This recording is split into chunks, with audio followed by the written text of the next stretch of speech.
What's up, YouTube? Are we ready for some more collectibles? I don't even think it's been a week.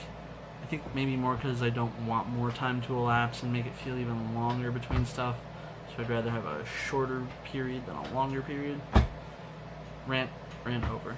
Yeah, we got a lot of pricey stuff this week. I apologize in advance. Like I said, I try to go with the market average on these things. So, you know, if it's pricey, it's probably because it's hard to come by, and then people want it, and supply and demand. So, let's start off with the stuff that is not that pricey. Not necessarily because it's not that pricey, just because it's in that order in my notebook. There is a rhyme or reason to the order in which I show you guys things. Somebody should guess and then comment, and I'll tell you if you're right or not. I bet you won't guess. Our first thing is another MMW. We're probably gonna have these for a while. Avengers Volume 11. It collects 101 to 111, and it's also got Daredevil 99, which is probably a crossover with the Avengers. Cover price on this thing was $55. Guess what? You're only paying $35. Yeah, I mean, you know, probably a good deal considering Avengers 101 to 111 are probably one of those issues in near mint, which would be the quality of these pages, would cost you the cost of this thing. So then, you know, multiply that out and go, whoa, I'm getting a deal. So there's that. On the other hand, this next one is higher than I'd like it to be, but it be what it be. We got ourselves a little Amazing Spider-Man Volume 12 action, up to and including the fight with the Hulk. Has issues 110 to 120. So this is actually the volume just before the one we put up last week, or last video that is. We got some cool stuff. I mean, the Hulk fight is probably like, you know, the big thing. There's some Doc Ock stuff, a couple of things with the Gibbon. Oh God, they literally just took darts and threw them at the like animal kingdom, and we're like, okay, all right, we hit this phyla. Let's see what falls under this, and then they just ran through the names as they were like, okay, we need a new villain. But oh yeah, you guys probably would want to know the price on this. Same dealio where this one's cover price $55, but it's gonna go for $80. Yeah, a lot of these early Spider-Mans, man. I mean, again, it's a testament to the fact that even $80 is cheaper than hundreds of dollars for, you know, near mint copies of these issues of Spider-Man. What can I tell you? Next, actually, so this piece, it actually makes me wonder if this one was the one from our store, because it very well could have been, or we could have had multiples. I'm not really sure. We had this Joker at one point in the store at the comic book shop that I work at and that Frank frequented, and it's a very cool looking Joker by Phil Ramirez. I mean, it's not that big. It's like just under 6 inches, and there's a Batman statue from the same time period that, like, in the store I had them kind of like facing each other, like Batman was holding the Batarang behind him and Joker's like this, so it kind of looks like, no, there's nothing going on here, Batman, you mother, I got you. So, but this is surprisingly pricey, going for $125, and I mean, I guess I shouldn't be too shocked. It's the Joker. It's like a raw, gritty looking Joker. He kind of reminds me of like Killing Joke meets like Arkham Joker. It's must be out of print now, or out of print. Just not in circulation anymore. But yeah, it's a beautiful Joker piece if you're a fan. Let's see, what is next? Ooh, okay, this thing. I have seen this guy all over the horror multiverse, I'll call him, more just like, you know, areas of horror, like spoofed on things, and I've never seen the film. I have no knowledge about this guy, so somebody else might see him and go like, oh man, that guy. Peter Griffin from Family Guy called him the Bighorn guy from Legend. It seems more like his name is actually the Lord of Darkness. This is the Movie Maniacs Series 5 from McFarlane, but this is like the special fish tank edition. So one thing I noticed about this when I picked it up is the top does come off, but simultaneously, I don't know if you could tell, he's still fastened down, like he's never been removed. So I don't know if the thing just is very flimsy, or if it was open to examine to ensure everything was with it. That is often the case with some of Frank's items that I still consider new because they're fastened down. You're going to be the first person to open them. Yeah, maybe you didn't rip off the cellophane, but semantics, come on. This guy is about 17 years old. $65. So he's a little higher than some of the other like fish tanky Movie Maniacs guys we've had, but not, he's not breaking the bank. So anybody that likes, like a cool sculpted horror figure with a stand and everything, that's really not a bad price. Just, even considering today's items for sale, like in, if you were to order out of the Diamond catalog now.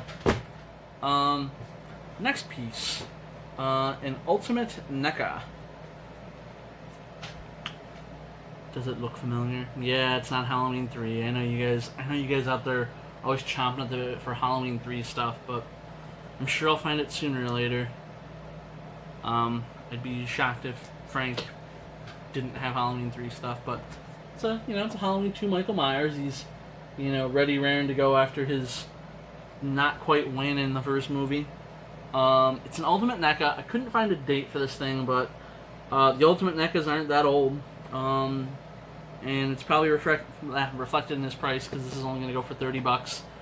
That may be on or about what these go for in the store. So if you missed out on it whenever it was in the shop, and you want to get one and pay exactly what you would have paid from a trusted YouTuber and Facebooker and eBayer, right here. What's next? Ooh, this piece.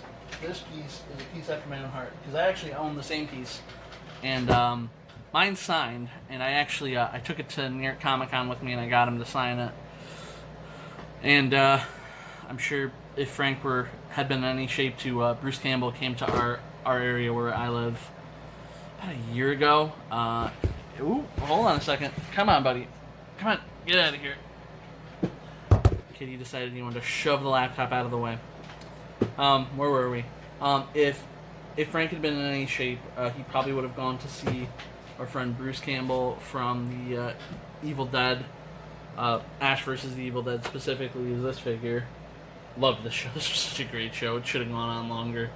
But I got mine signed at Comic-Con, and he came to our town to one of the local comic shops here and did a signing, and everybody and their mother who had any kind of love for horror came out to, go. Except me, because I already had it signed by him, but cool piece. Also, not that pricey. I mean, he's technically a NECA Ultimate as well. Just a little bit more. I think he's going to go up for $32, just the way the numbers shook out. But yeah, him I did find a price on. He came out in 2017 at about the height of the show, so definitely probably not going to be something you'll see on the racks anymore as far as the NECA Ultimate goes. So yeah, catch it for basically retail. Next, a not even close to current NECA, but also not that old, 7 years. Just the packaging though, man. The packaging on these always throws me off. So this is a Jungle Encounter Dutch, aka Arnold Schwarzenegger, 25th anniversary release for these figures. Maybe that's partly why they did this. I don't know. Just this packaging just harkens back to my childhood, and it just doesn't feel like it was something that was released in 2013. But hey, what do I know? Jungle Encounter Dutch. Gonna be in the 40 range, right around the $40 marker there. Probably a little higher than some of the Predators, just because there's a gazillion in one of those, but how many Dutches are there? It looks like not many. Maybe even looks like at least 2 versions. There was another version where he's like all like camoed up and ready to like go. He's just like, I'm done with you, Predator. I'm done playing around. Next, a series of figures that we don't get enough of on here, but we will eventually because he has a ton of them, are Marvel Selects, a subsidiary of Diamond Select Toys. I don't think that it would be accurate to say that these are exclusive to comic shops, but you're more likely to see them there. I'm trying to think if I've honestly ever seen these anywhere besides like places that could have Diamond accounts. Because I feel like Walmart's got Legends, Target's got Legends. I don't know about these, but either way, something about this guy made him a little scarcer. Our buddy here, Doctor Strange, circa 2016, is going to go for around $50. It's about a little less than double what this guy went for.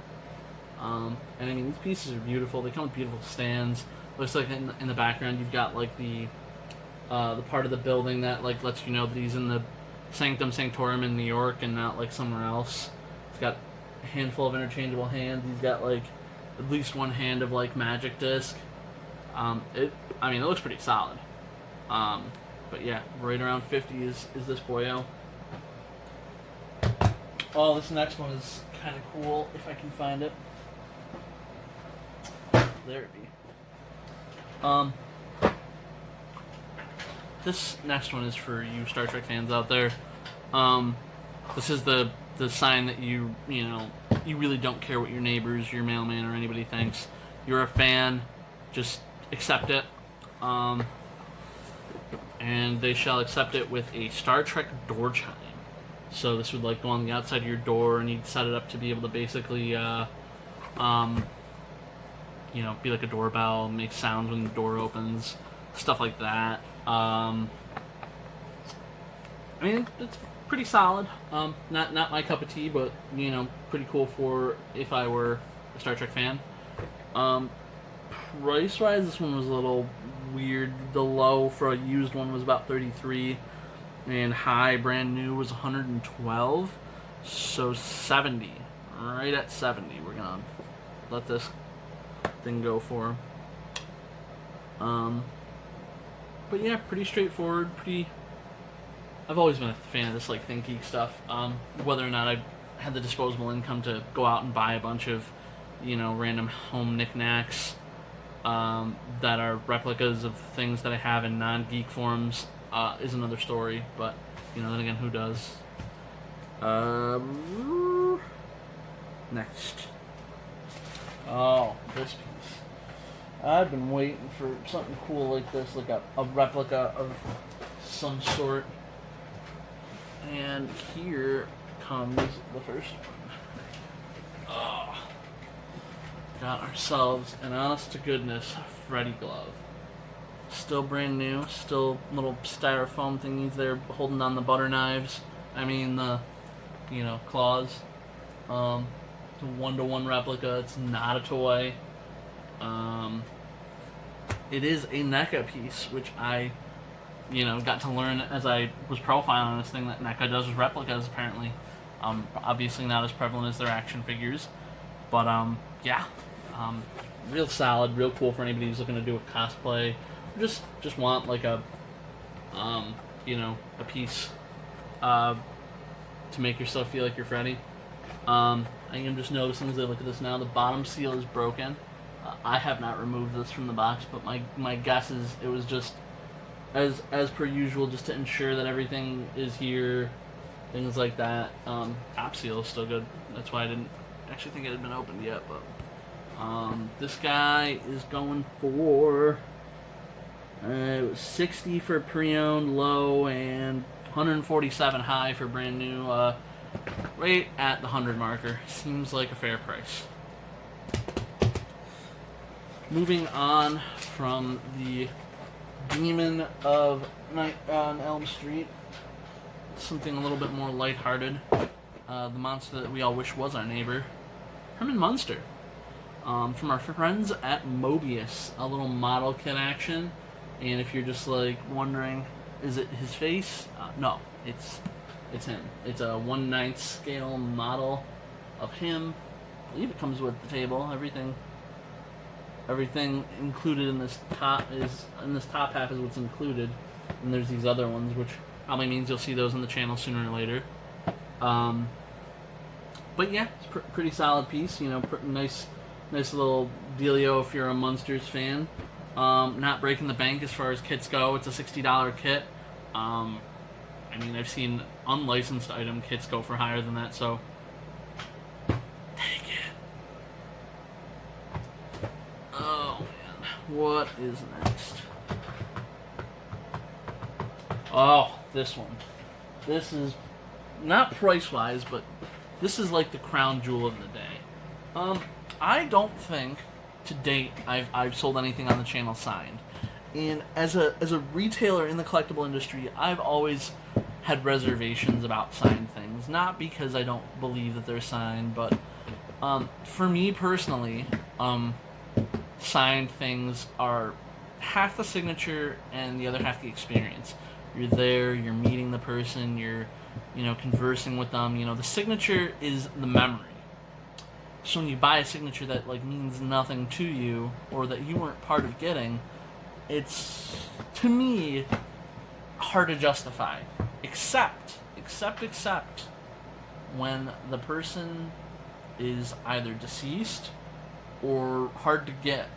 And I would say that anybody during a pandemic is going to be hard to get. In fact, I personally worry about the state of conventions post-coronavirus.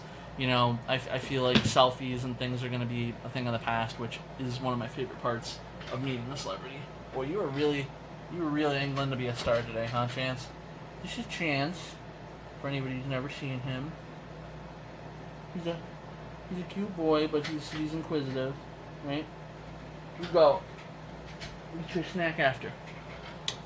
But all the hype about signatures aside, let's talk the talk of the item. So we got ourselves here Night of the Living Dead, Barbra replica.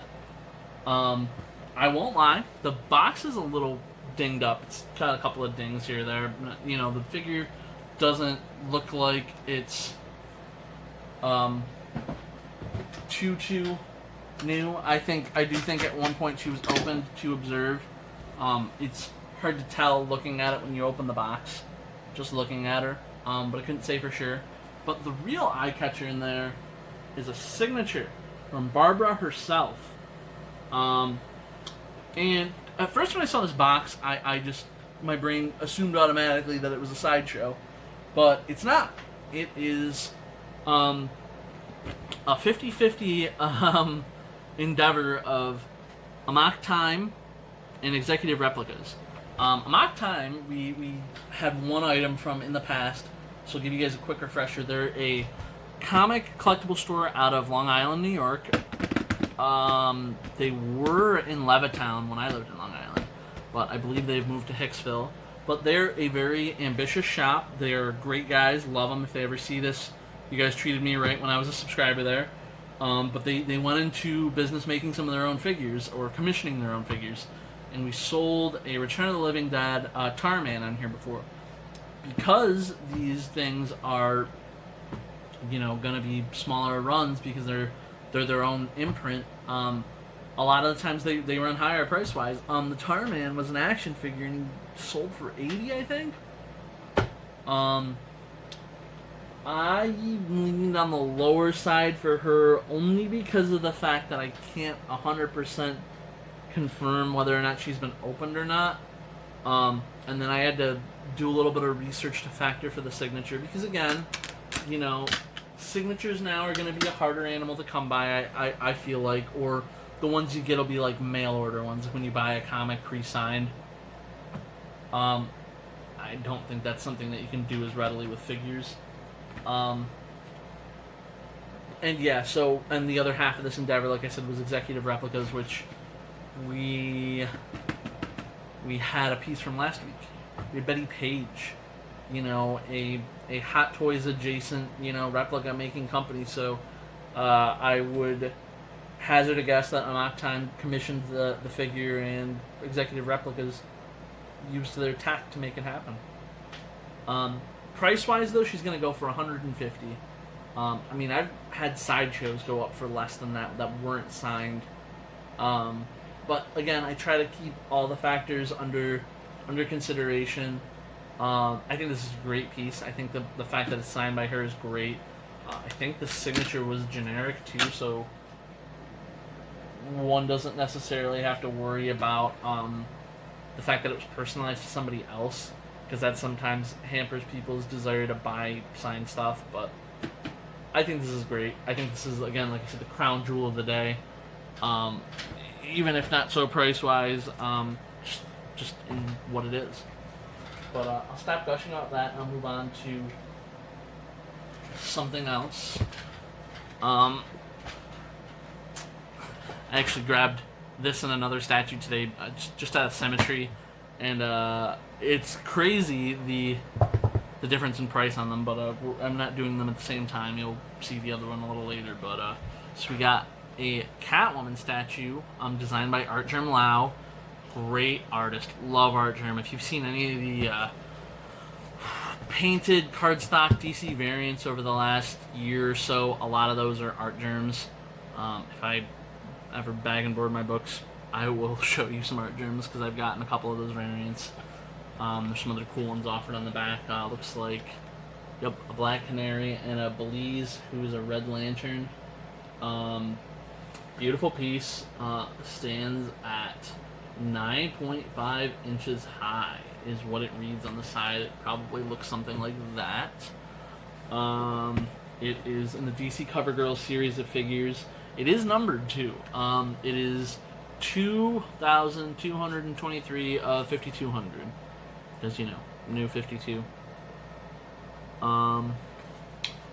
She is gonna go for $85.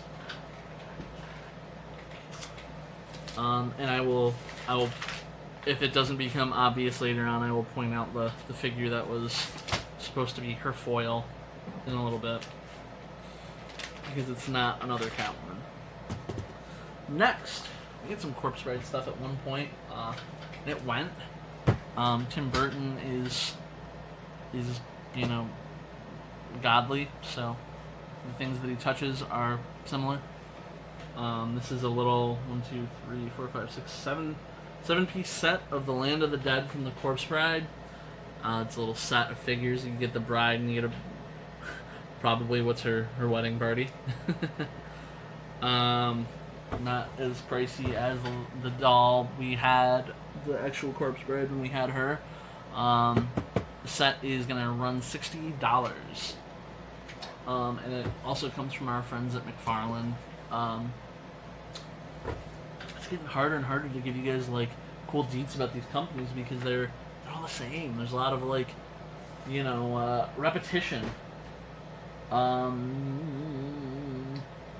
Next, it's Birds playing. It's a Supergirl, but the classic one, the one that's played by the mom in the Supergirl show now. They have a habit of doing that. Those CW folks are let's pump that nostalgia. Let's get those older people by giving them people that they recognize. Let's get the newer people, and the parents can be oh, that was Supergirl from the 80s. Well, they even knew that she was classic Supergirl, probably because this came out in the 2000s. So they're well, it's not quite the current one, even though the 2010s era Supergirl, the stuff around then, she did kind of look like that. So they really could have gone either way. But beautiful piece. Comes with Streaky the cat. One of our lovely 1/6 scale DC Directs. She's about the same as what the rest of them go for. She's going for $75. Brand new, never opened. Great to slip into a bookcase. It's kind of how they are organized, where the rest of them live right now. So, but yeah. Let's see next. The foil to our Catwoman. Well, you tell me who is an equivalent character. I'll give you a 5, a 4, a 3, a 2, Black Cat. Woo! Marvel Universe Black Cat from our friends at Bowen. Sculpted by Tim Miller. Oh boy. She is looking very yeah, that's the word I'm using. I'm not actually gonna pick a descriptive term. And she's a limited number figure. Bowen numbers are always low. They don't go very high with their sculpts because these are hand done. They're beautiful. She is $697 of $17.50, and that is reflected in her price. The 4 or 5 figures that I could find were all $300 or higher. So she is going to live at $325. She might be our most expensive piece of the day. Stands over 12 inches tall. She comes with a bunch of gems that you can scatter at her feet on her base. I think that's beautiful. I actually, in fact, considered it myself. I can't justify $325. I will begrudgingly pack it up beautifully for whoever does buy it and hope that they enjoy it. But yep, so she's gonna be at $325. Alright, what else do we got? This one. This actually was something I took last week, or for the last one, and I actually forgot to do it. So, kind of just included it in this week's. It's a Harley Davidson Barbie. I'm not sure that she's, from anything specific. It's just, a general biker motif. That's probably also reflected in her price. It's very low. I honestly, could only find a few listings for her, and they were slim pickings. So Harley Barbie is going to go for $18. I don't expect her to last long, especially as cheap as she is. So don't be shocked if she's one of the first things you see Mark sold. Oh yeah, check out that back image too.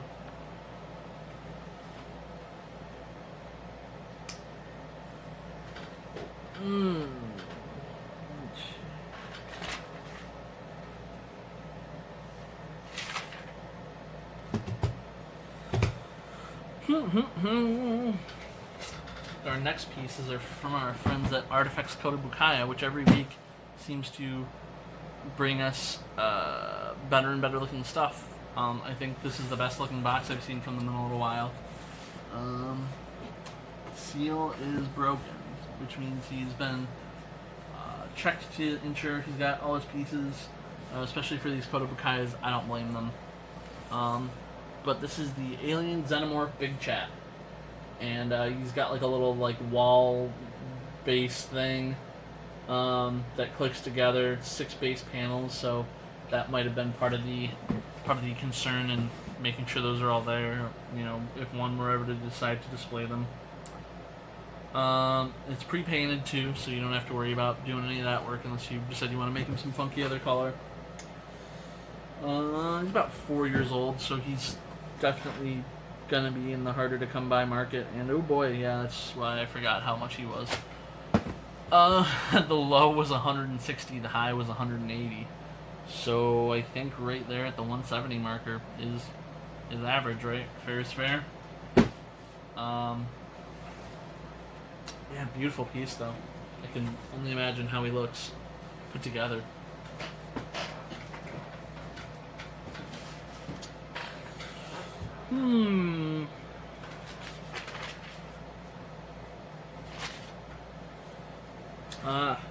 Our next piece, which actually should have gone before the chap, but the chap was in closer range. We had a piece, I don't know, maybe a month or so ago. That was from Yamato USA, and it was just like a fantasy pose. Is really the best way we can describe it. I'm not familiar with anything that it was being pulled from, but then again, I'm not familiar with every possible piece of art or fiction in the world. So, and it was called the Golden Lovers. I think it was like a woman wrapped around like a golden dragon or something. Well, this one is in the same vein. It's a very provocative looking statue, so, you know, I don't usually put age tags on these videos, but I've heard one or two people tell me that their child watched it, and I kind of was like, yikes. But this is probably a figure that you should avoid showing a child. She's not fully nude or anything, but it's very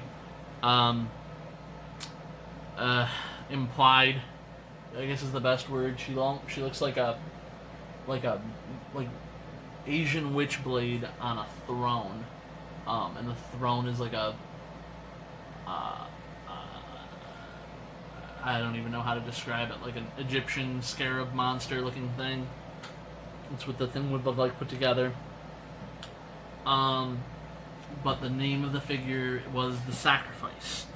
You know, similar to the Golden Lovers there. I honestly am. I don't know if I'm shocked by these things. It's more like most of Frank's collection is made up of licensed material from specific things, so I'm curious as to what the interest was in these, if it was artistic or more male baser. I'm not here to judge. But again, when I find these things that I don't recognize, it makes me wonder how he would. So, price-wise though, pricey. $200. $200. Yeah. I mean, it's beautiful. I'm sure there's somebody out there looking for this thing.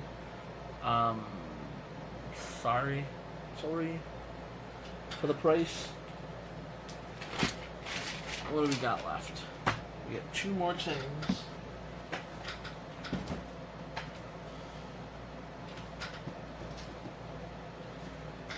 Oh, we got some of our lovely classic sideshow pieces. This is a Jason, Freddy, or whatever, a Friday the 13th Part 2 Jason with the bag over his head. You know, you can take off the bag and look at him.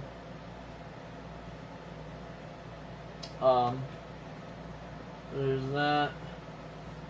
There's that. Cool little sideshow piece from 2004, so you aren't finding this anywhere except for places that buy old stuff or eBay or here. Friday the 13th Part 2 Jason. $100. Seems about normal for a sideshow. This next one threw me for a loop. I couldn't tell you why. And it's our last item of the day. It's a lovely Karloff mummy from Sideshow. Beautiful, beautiful imagery all over this thing. Beautiful piece. I mean, you know, the guy looks like a mummy. He's got some hieroglyphs and some stuff that goes with him. He's pricey. I don't know. The only thought that I could have had is when people were buying these up originally, they were buying the normal figures, your Franks, your Drax, your whatever. And then you're into the same thing that we had with Bella the Gypsy, where Bella the Gypsy was a little pricier than I would have expected, but the Mummy's low was 170 and the high was 200, so Mummy's gonna be in the 180 range. But yeah, that's our lovely world of collectibles for this week here with your friendly neighborhood comic book dude. As always, like, comment, subscribe, share. You know, tell your friends about this silly dude that like shows collectibles and then puts them up for sale. I mean, like, how many times have you watched a YouTube video and you're like, man, I want that thing? For me, you could do it. I've got links for the Facebook group that I post all these items in the description. I've got links to Patreon, and something that a lot of people don't that I don't normally talk about, but you know, it is an option. You know, some people miss the things on Facebook. The second a new video goes live, the previous week's items move to eBay. So if you're, catching last week's video, late, and you're like, shoot, I want that, there's a link for my eBay in the description too. Go ahead and check it out. You know what I mean? You might see something there that you were like, thought in your head, shit, I lost it because I waited too long. But in fact, it could still be there. Most things that I put up sell within the week that I list them. Every once in a while, there's a straggler here or there, but it's not common. I mean, I'm not sitting on things from weeks and weeks ago, unfortunately, for people out there looking, fortunately for us here. But again, I appreciate any support that you give, on YouTube to help me grow this channel, and I will catch you guys next time.